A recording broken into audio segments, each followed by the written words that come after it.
ROCHAS OKOROCHA blows hot, speaks on Buhari's government as he advises Nigerians to do this. The senator representing Imo West Senatorial District and former governor of Imo State, ROCHAS OKOROCHA, has said that going by the current security situation in the country, it is clear that the federal government has no solution to the problem. Okorocha, who spoke exclusively with Sunday Sun in Abuja, called on Nigerians to make the security problem their issue so that where the government is failing, the people will not fail. Okorocha maintained that the security situation in the country has reached a crescendo where the people have to help themselves while still looking up to the government for support. Security has become a major challenge in our country. The security challenge that we are facing today is as a result of a cumulative issue that we ignored in the past that now accumulated to this dangerous point we find ourselves. And if nothing is done now, it might get worse in the next 20 years than we have now, God forbid. So security is a major challenge. What we can do right now is to call on all and sundry and make it our issue and not just government's issue, so that where government is failing, the people themselves should not fail.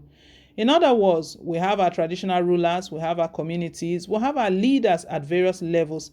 Even in Chibok, we have youth, we have people, because it has gotten to a point where we have to look inwards on how we can help ourselves while still looking up to the government for support, because if the government had the final solution to do this, they should have solved it.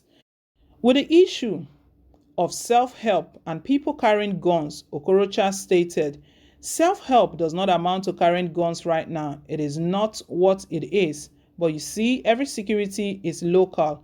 Everything that happens within a community. That is the point I'm making. It happens within an area. People from the area should be our first point of contact to start solving that security problem, while government comes and listens to the people on ground to guide them and help them on how to solve their particular problem. But you see, we do our master plan here from Abuja and we go without local information and we striking the wrong places. It is not really producing any result. Okorocha was further asked, how do you feel that the government you brought to power is losing it? How do you feel as a person? His response was, it is not that it is losing it, but the challenges are overwhelming. The situation is overwhelming.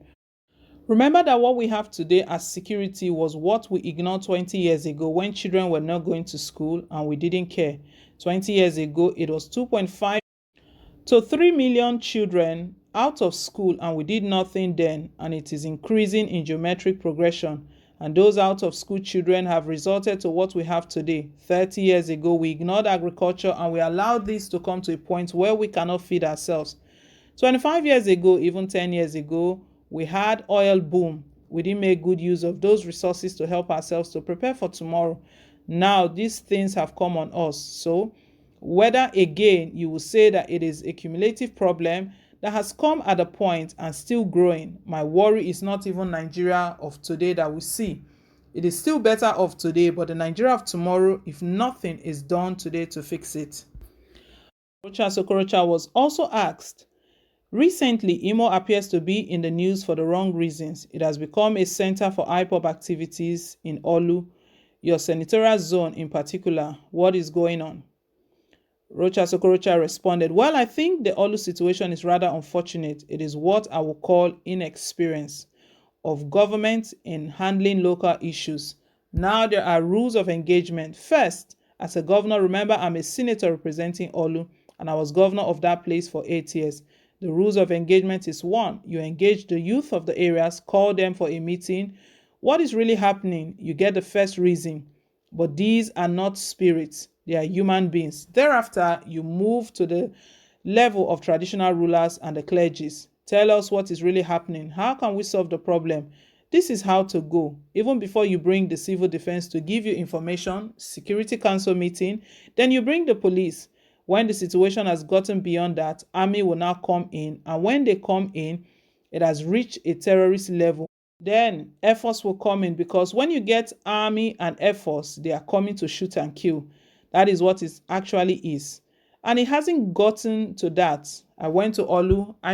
It hasn't gotten to that stage. But I think what the governor is doing is that he's using the scaring method to scare people. And I think he's trying it. to his re-election so that people can get scared of him, so that if he decides to do Ben Johnson way of his election, he can do it easily.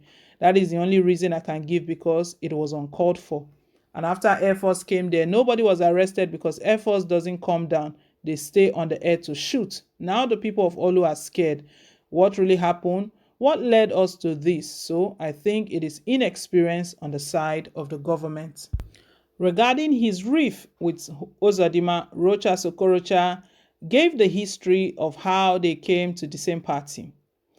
You know, Hope UZODINMA was in PDP and I was in APC. Hope UZODINMA was in PDP when I was in APGA. In these two elections, we were not working together politically. We've not been in the same political camp. We have never been in a political camp because Hope has a history and a style. We know him just like he knows me. He didn't consult me. In fact, he wasn't registered as a member of APC in the world. It was Oshomole that did all the conspiracy here and gave it to him.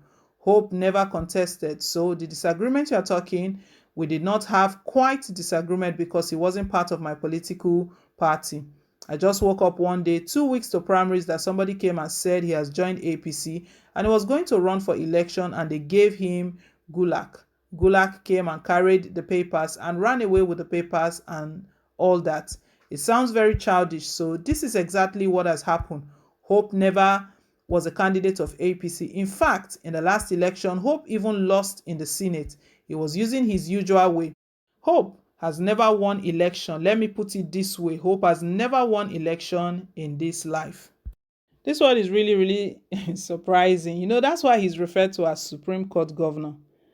ROCHAS OKOROCHA just stated that Hope UZODINMA has never won any election, and the reason behind their riff is truly unbelievable. And you know, with all that is going on in Imo State, some persons they still, it's not like they see Okorocha as a saint, but for Hope UZODINMA, he's not done well for the state, you know, to the point that he invited the military to come in to attack his own people. That will work against him very well. We know that he's also fighting to come back on a second term, but he has not even scaled this one through totally because the Philip Umedi case is still there. You know, it's been stated that every day Hope UZODINMA looks over his neck because he doesn't know what is going to come next. But as a ruling party, they are doing all the manipulations that they can. You heard what Okorocha stated, that it was actually Adams Oshomole who did most of the manipulations for Hope UZODINMA to emerge as governor.